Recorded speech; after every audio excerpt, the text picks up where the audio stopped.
I'd like to begin by giving a brief shout out to Martial Arts Journey for letting me use some of their footage from their channel in this video. This guy is a really great martial arts YouTuber whose channel chronicles his journey from Aikido instructor to MMA fighter. He has a very scientific approach to martial arts and is just an all-around nice guy. So go say hi and check out his content if you're interested in combat sports. Also, don't forget to like and comment and maybe share around if you enjoy the video. And hey, if older or indie games are what you're into, well, why not subscribe? Also, I do have a Twitter and an Instagram where I sometimes post things that are related to the channel or just things that I find funny. So why not follow me there too? Thanks, and enjoy.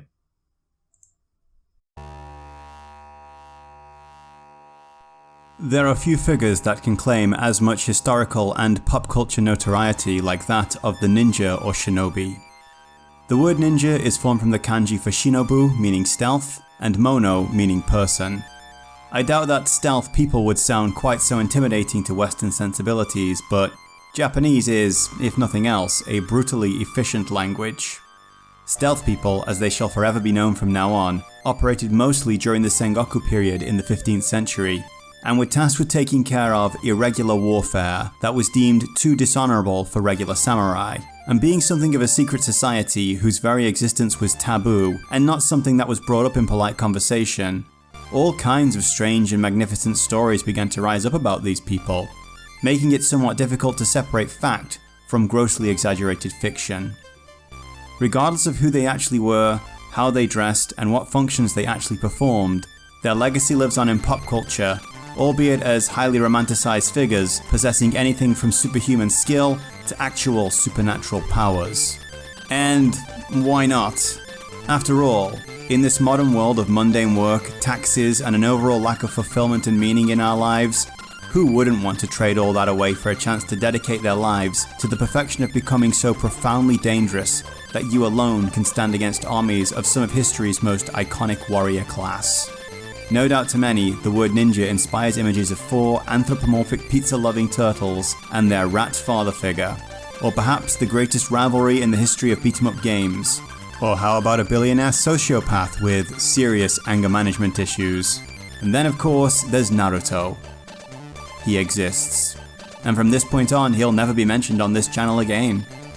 Whatever the truth of these killers for hire actually is, the legend of the ninja lives on in many entertaining and inspiring figures and stories existing in comics, movies, and games of various quality.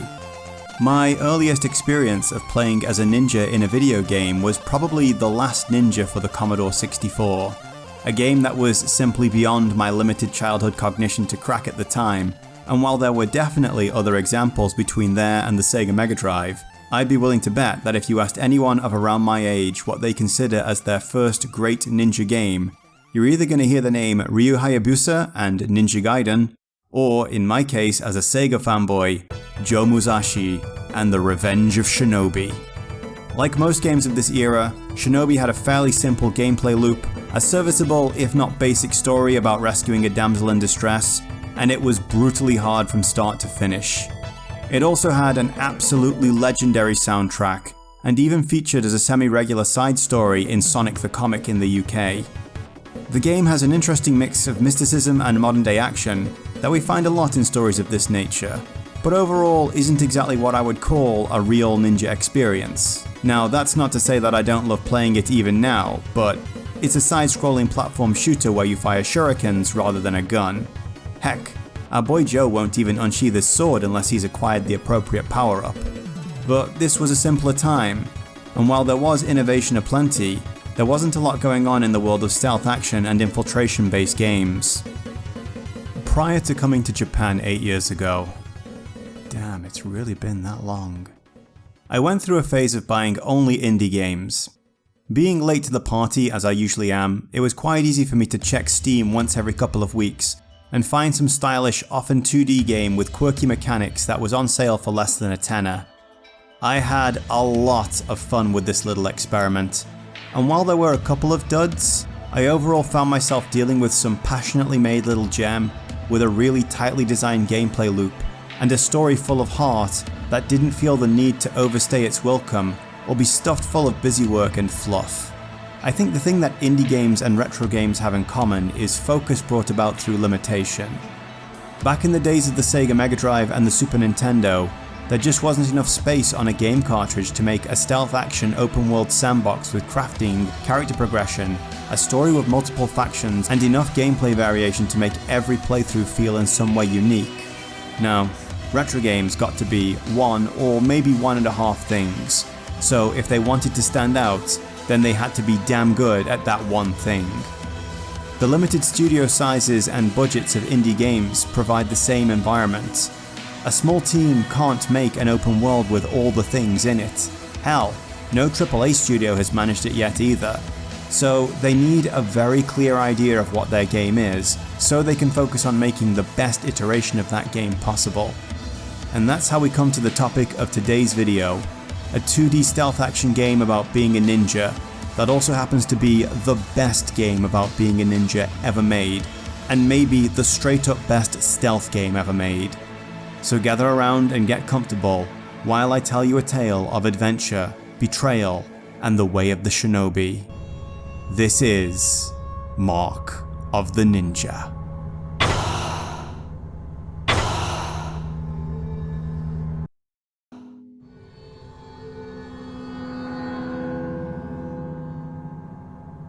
While the story of Mark of the Ninja is simple, it does touch on some fairly profound themes, so consider this a warning of some pretty sharp segues coming down the line. To adequately talk about these themes though, I'm gonna have to talk about some late game content, and this does mean some spoilers are ahead. The big one, however, the one I think you really need to experience for yourself, will be assigned to its own spoiler section right before the wrap up of this whole video. Everything will be marked out clearly so you can skip ahead anything you'd rather not hear about if you haven't already played this masterpiece.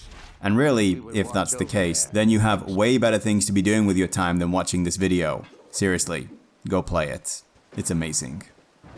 We open with a brief but extremely stylish little cinematic of our nameless protagonist, sometimes referred to as the Marked One, absolutely kicking ass in the coolest possible way.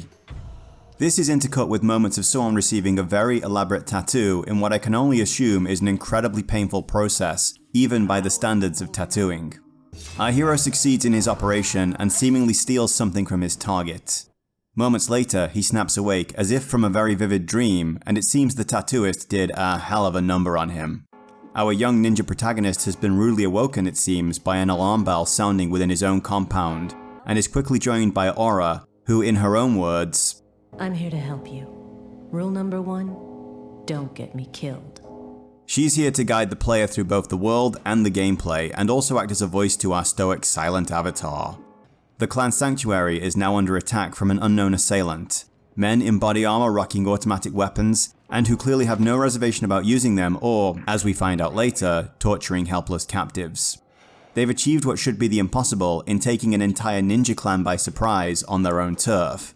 And while they may have caught most of the clan unaware, it becomes quite clear that he who bears the mark is a true force to be reckoned with.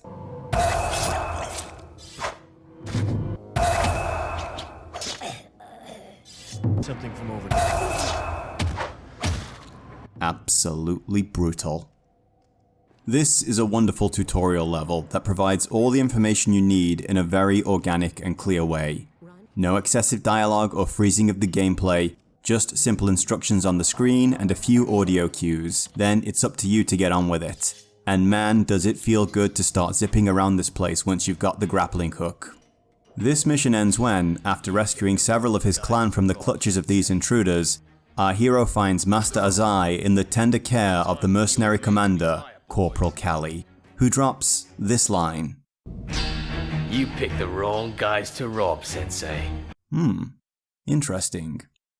In the style of all great villains, Klei leaves and trusts the death of his enemy to lesser men, men quickly dispatched by the Marked One. In the aftermath of this, Master Azai gathers the survivors of the attack together and declares this to be the final act of war from a tyrant known as Karajan. But he announces that he foresaw this turn of events and has chosen a champion to lead the fight against their enemy, and declares that he has accepted the first mark, before finally adding that this will come at a terrible price. Following on from this, we are treated to a moment of uncharacteristic, characterization. As we find our hero alone in his room, and it becomes quite clear that the tattoos aren't all that comfortable. This may be the only moment of weakness we see in the entire game, and it's quickly interrupted by Master Azai, who tells him to use deep breathing techniques to help with the pain, and then goes on to explain just what a terrible deal our protagonist has gotten themselves into. The main reason this particular ninja clan has survived long into this near-future somewhat dystopian sci-fi setting is that during their history, their Grand Master, Hisomu Tetsuji, came across a Middle Eastern merchant who showed him a rare and dangerous plant called the sumi. The toxins released from this plant, if properly treated, can enhance a person's senses and reflexes to near superhuman level, with the major drawback of slowly eating away at a person's sanity until they become a raving killing machine. The clan began using the toxins in their tattooing ink under the condition that the one who receives the marks will ultimately take their own life before they succumb to the madness and become a danger to everyone around them. So it seems our hero here is taking the ultimate bullet for his team, and now he's imbued with incredible power, it's up to him to, near enough single-handedly, infiltrate Karajan's tower and execute this tyrant for having the audacity to set foot on the clan's turf. That's pretty much the full extent of the setup, and from here it's all execution. Literally. From here, the Marked I and Aura move through a series of progressively more dangerous areas in order to breach their target's security and eliminate him. This starts with initially moving through some offices and stealing a tracker to locate Karajan, then later starting a fire in a nearby building in order to lure a large number of his guards out of his tower. There's a brief interlude where we get an idea of just who our villain is here, and regardless of whatever you may have to say about a clan that literally poisons its greatest warriors and then demands their suicide after they've served their purpose, this guy is just as bad, if not worse.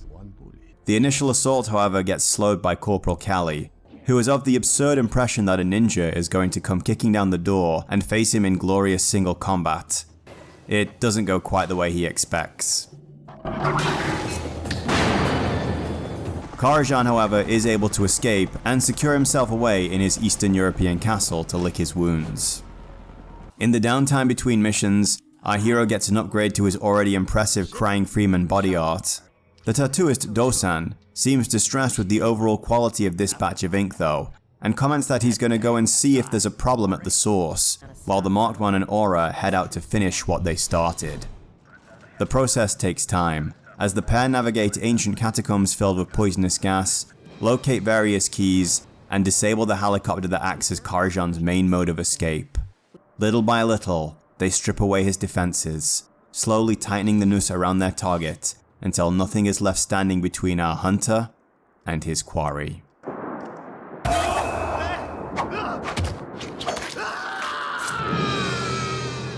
So at this point we are heading into minor spoiler territory. This is important though, in order to discuss some of the underlying themes in the story here, but I will be keeping spoilers out of the presentation and gameplay sections. So if you absolutely don't want to know anything about the late game, then now is your chance to click away. For the rest of us. And so with his mission complete and his final target slain, our hero has only one more life to take, that being his own. He returns home an honorable hero of his clan. Walking through the corridors of his home, however, he finds high-tech body armor and even guns, enough to outfit the entire clan if need be. This is painting a darker picture than at first imagined, and Aura finds herself suggesting that our hero not take his own life just yet. It all becomes clear as the Marked I reaches his master. Azai struck first. The cargo the Marked I stole in the opening cutscene was this technology, and Karajan was only retaliating. Outraged by this seeming betrayal of both himself and the traditions to which the clan holds dear, the Marked I forgoes his sacrifice and escapes with Aura. The second half of the game sees him seeking the truth of Master Azai's motives, first by traveling to Tabriz where the plants that produce the sacred ink grow and rescuing Dosan. The old tattooist followed a similar trail to this point, but in his senior years simply wasn't spry enough to stay one step ahead of the mercenaries that inhabit this place. They discover the last batch of plants to be long dead, and it seems that Master Azai has truly abandoned the traditions of the clan and embraced the modern technology they have shunned for so long, transforming his ninjas into, well, as Aura puts it, So that's what Azai's up to. Lying to us, hiding his mistakes, and trying to make us more like those things. This leads to Dosan placing the final mark upon our hero, and he in turn returning home for a final confrontation with his former family. Your master. And I think that's where we'll leave it for now. I do want to talk about the ending, but not yet. I think we have sufficient grasp of the story to get a feel for some of the bigger ideas that are at play here, so let's talk about them.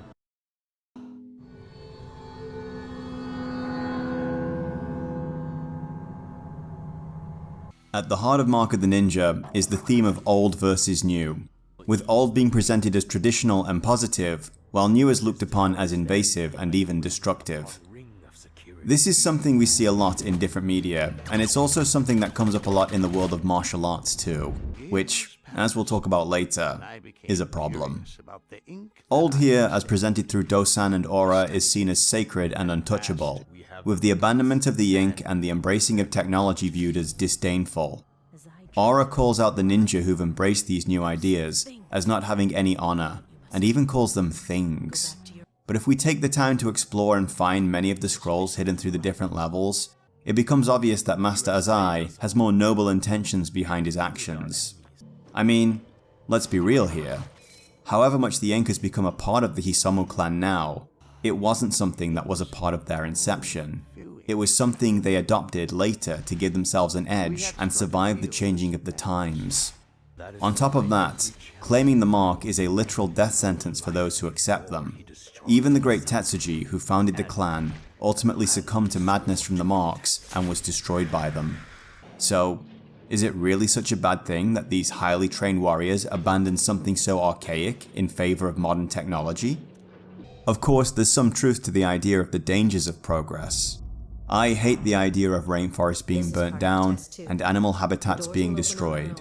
And I'm certainly glad that there's plenty of old cultures preserved with things like festivals and places and events that we can visit for ourselves.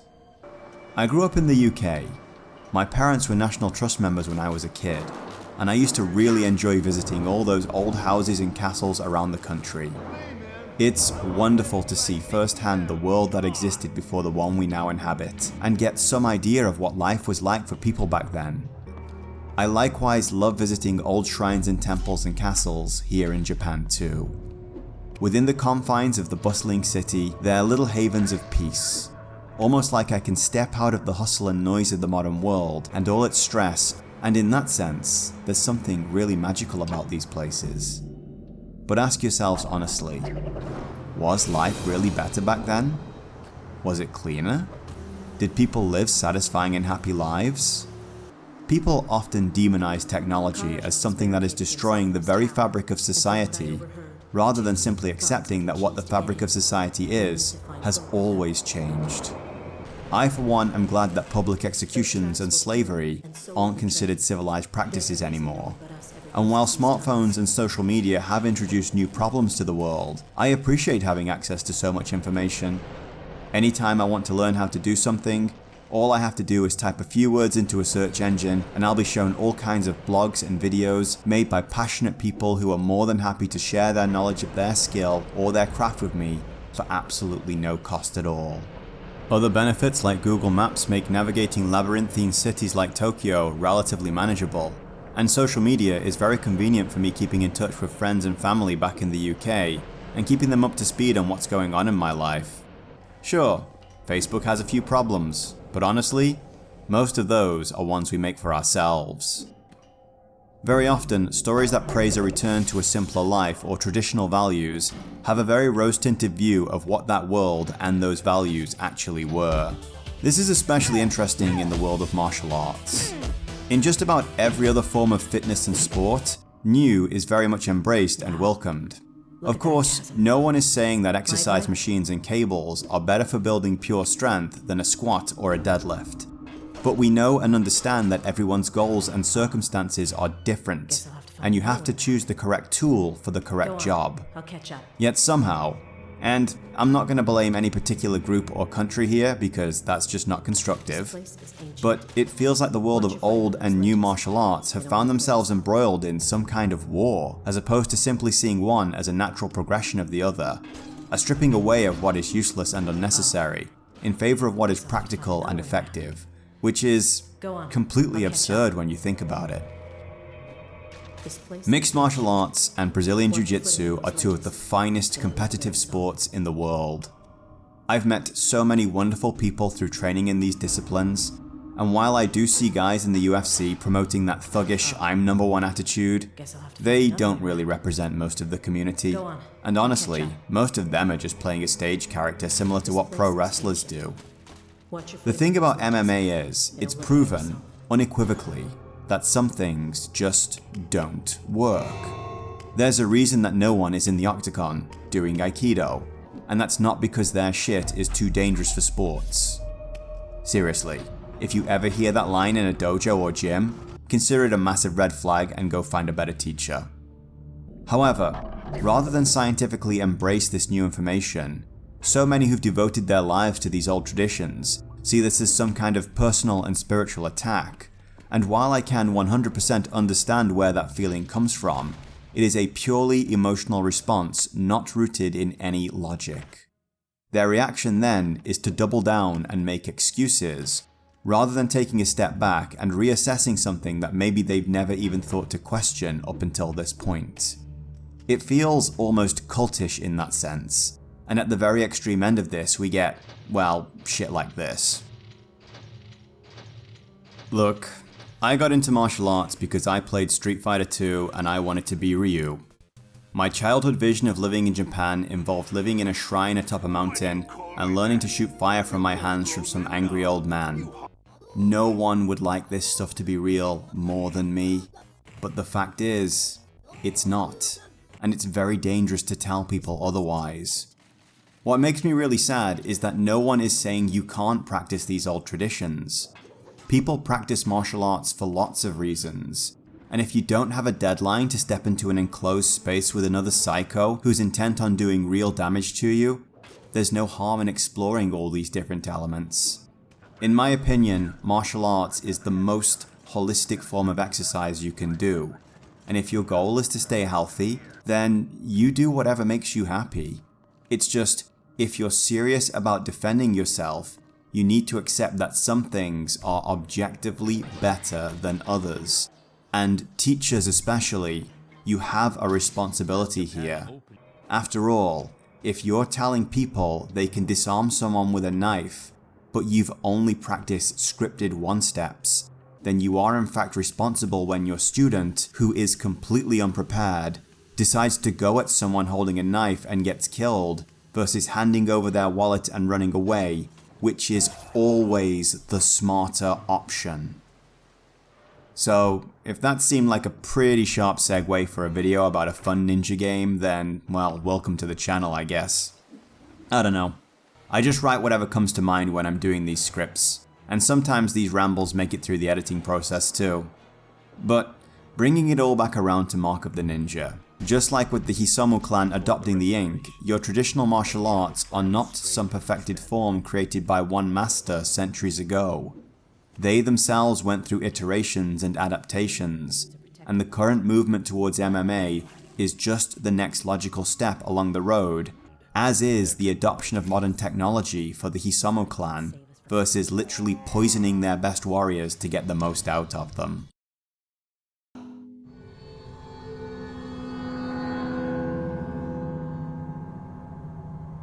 So with all that out of the way, let's get into exploring some of the more tangible aspects of the game, namely the jaw-dropping presentation, and how this game actually plays. Unless you're either blind or just listening to this as background noise while you do something else, something I'm very guilty of when consuming Salt Factory's content, you probably can't help but notice that this thing is stylish as all hell. Something that, if you look at Klei Entertainment's catalogue of games such as Oxygen Not Included and Don't Starve, and even their very early work with Shank, you'll realize is pretty much par for the course. I've talked in previous videos about aesthetics versus graphics. The short version is that strong aesthetic vision is more important than simply having pretty graphics. That's why so many stylized games seem timeless and still look good today, versus games that looked amazing at the time of their launch and now look very dated. So style counts for a lot, and Mark of the Ninja absolutely oozes style. While the character designs are similar to those in Shank, the fact that these are ninjas wielding katanas means that one name immediately springs to mind when looking at this. That being Jack.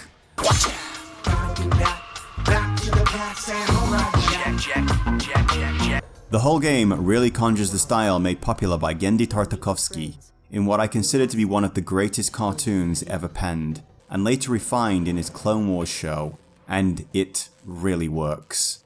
Honestly, I would love to see Klei get the green light to make a side-scrolling Samurai Jack game, maybe something with a Sultan Sanctuary vibe to it. Anyway, getting back to the game at hand, one thing that might not be immediately apparent is just how stunning the backgrounds are. I mean, the moment I point it out, I'm sure it seems pretty obvious. But believe me, when you play this, you get so focused on your character and his movement as to not really have the time to take in all the jaw-dropping scenery. On one hand, that means it's doing exactly what it's supposed to be doing, and not drawing the player's eye away from their character or the action. But on the other, it must kinda suck to invest so much time drawing out these massive near-future dystopian environments that are full of intriguing landmarks, no doubt with stories of their own, only to have no one really pay attention to them. So, let's just do that for a minute.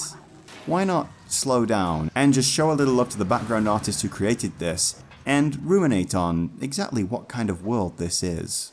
All around we can see these wonderful, densely packed cityscapes. The opening implies some kind of historical Japanese renaissance, while other areas demonstrate all kinds of decadence and wealth. Later in the game, we visit the abandoned city of Tabriz, a place in ruin, constantly pounded by the elements and inhabited by dangerous mercenaries and smugglers. What I love is all these places are really intriguing, and were this an open world game, I'd absolutely want to explore all the nooks and crannies and find all the little stories that make up this world. Onto the characters though. A key concept for character design in games is communicating exactly how much trouble an enemy is going to be for the player within the first glance, and this is another thing the game absolutely nails. In truth, there are only a few classes of enemy, these being regular guards who come in a few varieties but operate all the same. These can be bypassed or taken out, and there's a slightly more dangerous version carrying a shield that must be attacked from behind. Later we're introduced to a super heavy enemy class that's better avoided than put down, or at the very least dealt with via some of the more indirect options that the game presents to you later. Then there's dogs. These will forever be my bane in games, for the simple fact I just can't bring myself to attack anything so damn cute. Look at this little guy. Look at his little paws.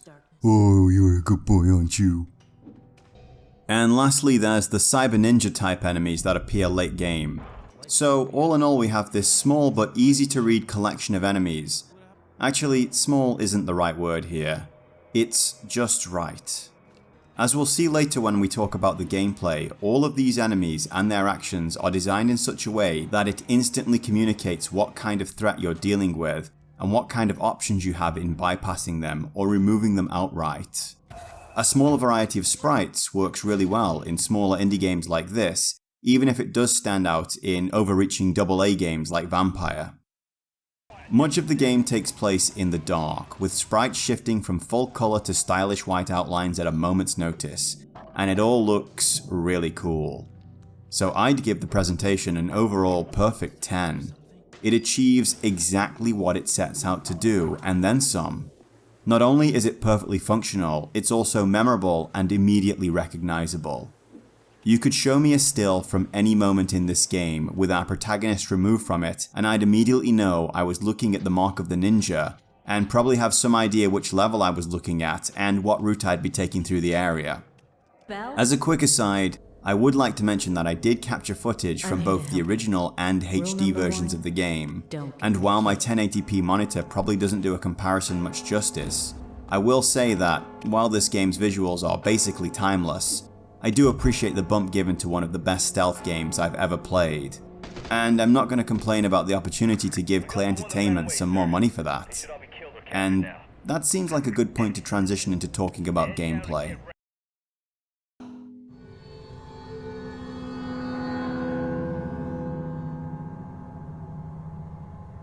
As well as my own experience to go off, Klei Entertainment's very own founder Jamie Chang and their art director Jeff Agala also gave a wonderful talk at the 2013 Game Developer Conference about their design theory and development cycle with specific regards to the Mark of the Ninja.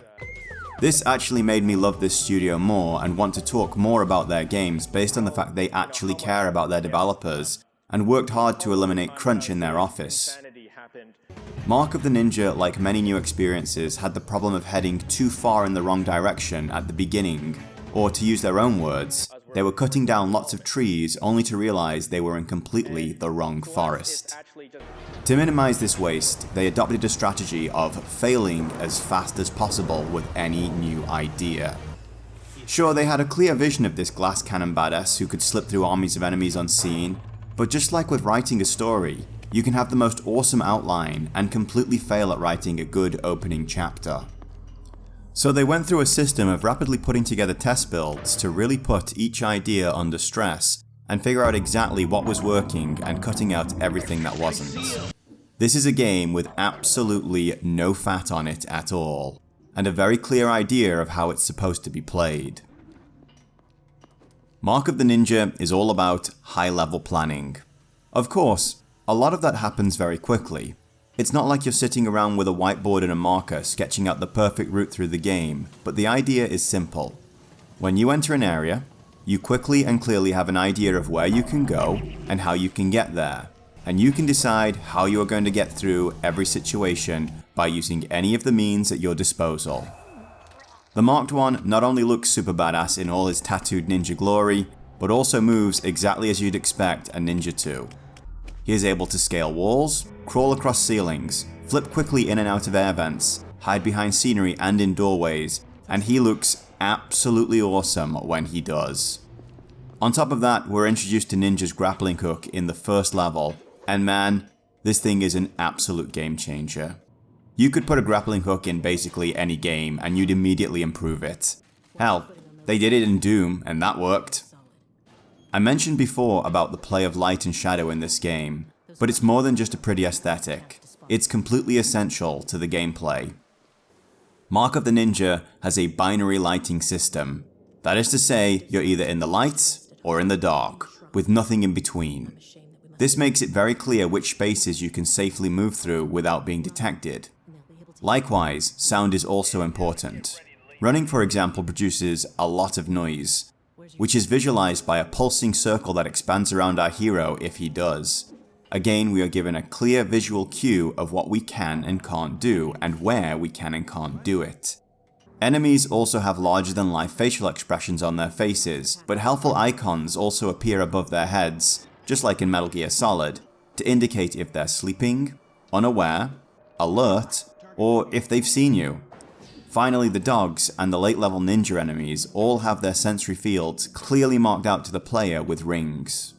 All this translates to fast transmission of data to you, the player, so you can start making the decisions you need to make it through whatever you're in. In the GDC talk, Jamie also mentions that earlier builds of the game featured a much more complex enemy AI system that was no doubt the pride and joy of the developers who were working on it, but was otherwise incomprehensible to players, which made the game less fun overall. As such, again in their own words, stupider AI was implemented, and the guards were given basic pathing systems to follow so that players could easily figure out what they were doing. Now that's not to say that there isn't the occasional hair-tearing moment when I enter a room just in time to have a guard who I had no chance of ever knowing was there open a door and see me. But when that did happen, I was usually able to zip quickly into a shaft and escape, or just pause and hit the restart checkpoint feature. Incidentally, a restart checkpoint or quick load feature is something all games should have. I'm looking at you, From Software. The other thing is options, and making sure those options are labeled clearly for the player. For example, there are various lasers throughout the game that represent different threat levels of danger. Thinner ones triple arms and alert guards or spawn automatic gun defenses, and thicker ones straight up fry you alive. Now of course, you can often simply bypass the entire room they're in, But you can also use your ninja senses to find a circuit breaker to shut them down, or simply take down a guard and drag his body through them, as the guards all carry some kind of device that disables the lasers when in close proximity. There's actually a special challenge map based on this principle on one of the levels. So with all those factors explained, how does it all actually come together? Well, this is very much an infiltration game, and it's near enough impossible to bring down anyone in a straight up fight. You can try, but without sufficient tools to knock someone out, once you've been seen, you're much better off backing out of there fast, lest you get swarmed and gunned down. The dark is your ally, and it's perfectly fine to break lights and circuits to get as much darkness to your advantage as possible. You can press yourself against a door to sense what's on the other side, but even when you don't, you can sometimes see sound vibrations of people walking there. Doors aren't really that important though, because there's nearly always a vent or a shaft you can crawl through to bypass enemies, or in some levels you can simply grapple up really high and run across the rooftops. The Marked One has a variety of tools at his disposal, and more become available as you progress through each level and unlock skills and abilities. These range from things like firecrackers to create distractions, and smoke bombs to blind enemies and lasers, to a cardboard box that you can hide under. And if that isn't the world's greatest homage, then I don't know what is. His primary weapons though are his shuriken and his sword. Shuriken are used mainly for breaking lights and circuits, and work well in tandem with the Marked One's senses, that basically operate as a freeze time mechanic so that multiple things can be targeted at once. Guards are best bypassed on the whole, but if you're worried about them making trouble for you on the way back, or you just want a bit of breathing room to look around, then you have a variety of ways to stealth kill them, all of which look absolutely amazing. As a quick aside, I love that this game doesn't punish you for killing enemies. I mean, there is a no-kill bonus for each level, but overall it's not seen as a bad thing or a last resort. You're a ninja, a brutal killing machine, and these people are between you and your target. It does help if you hide the bodies in one of a multitude of ways, unless of course you actually want to hang them out to terrify anyone who sees it. There's a little bit of trial and error involved in the process, but especially when you're on a second playthrough, the whole thing is incredibly smooth and slick. It feels amazing zipping through areas in perfect silence, or having a guard jolt as you flit in and out of his light only to be out of the room on a different floor or in an entirely different building seconds later before he has a chance to confirm what he's seen. Each level is absolutely loaded with options, all constrained to one flat plane. You are almost never railroaded into one route, as there's nearly always a way over or under any obstruction. And when you do come up against that one guard who's just standing in your path and not budging, a smoke bomb or a shuriken will distract him long enough for you to move in for the kill. On top of the regular challenge, every level has several scrolls to find, many of which are located at the end of their own mini puzzle map, and each level has 3 challenges to complete. You don't have to do all of these, but completing as many as possible will net you a lot more honor, meaning you can buy upgrades faster, and generally get the most out of the game a lot quicker. This all comes together to create a system that really makes you feel like you're playing as a ninja. Everything I imagine when I hear that word, moving in silence, acrobatics, slipping through the shadows, being invisible and untouchable, and absolutely lethal at the right moment, it's all here. This is the perfect ninja game, and it might also be the very best stealth game ever made. It really is fun to try all the different routes and tactics, and you even unlock new loadouts for your character later on, so you can try more strategies. This game is just fun, pure and simple, and to top it off, it doesn't overstay its welcome or get boring.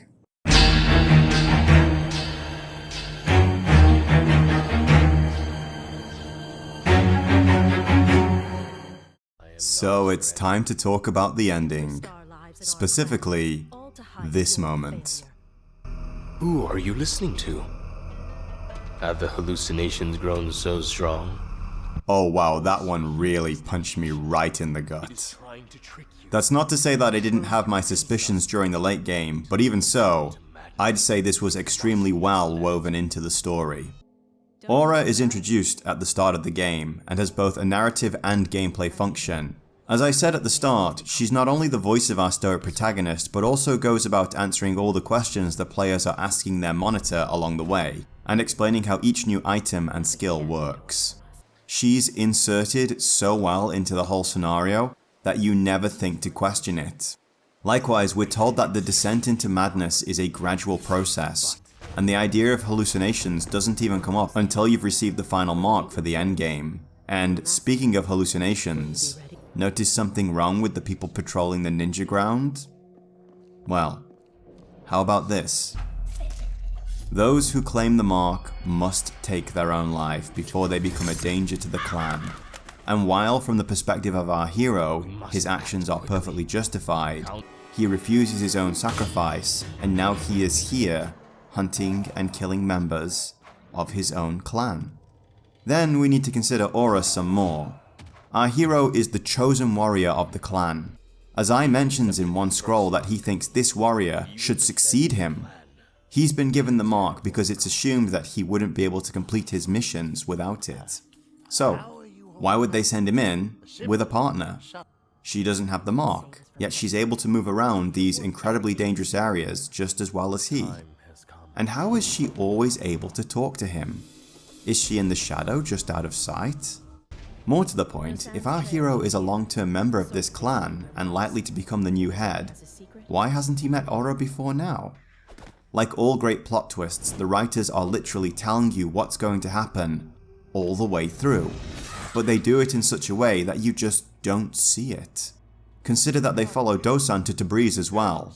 On one hand, they're investigating Master Azai's betrayal, and on the other, Dosan is the only one who can put the final mark on our hero and complete his transformation. The road to hell, ladies and gentlemen, is truly paved with good intentions. It's only at the very end that Aura starts to come off as suspicious, especially when she's saying lines like this. The clan bows its head in shame, as it should. After we kill Azai, we must cleanse the rest of the clan. In the style of all great masters though, Azai refuses to raise a weapon against his student. He surrenders himself to whatever will be, and even provides the marked one with the means to strike him down if he so wishes. This final walk is absolutely beautiful. The music, the art, Aura's voice, all the voices in fact, all the memories of this wonderful story playing out as the last remnants of our hero's sanity struggle to put it all together before he is presented with his final choice. I have never struck down Master Azai in all my replays of this game. Well, I did it once for this video just to see what happens, but to me the choice couldn't be more obvious.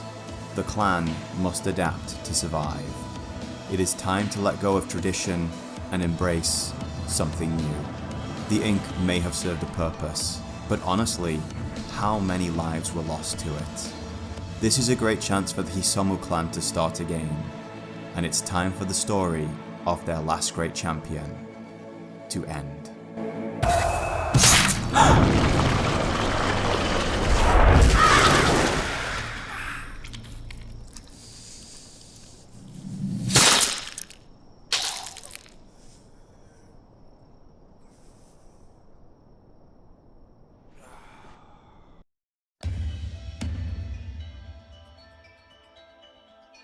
Well guys, there it is. Mark of the Ninja. A perfectly refined gameplay loop, incredibly stylish 2D visuals, great sound design, and a kick-ass story that cuts way deeper than it has any right to. This, to me, is exactly what games should be. It's smart, challenging, and just so much fun to play. This really is the best stealth game I've ever played. And that, ladies and gentlemen, is why the Mark of the Ninja is a masterpiece. So with the Marked One's journey now at an end, I thought I'd take a trip back to this channel's roots. I started this little project over a year ago, when after contracting COVID-19, I was locked in with nothing to do but play a bunch of Resident Evil games that I'd just purchased in a Steam sale. So, how about we head back down into the depths of survival horror hell? But this time, let's go all the way down to the boiler room at the bottom.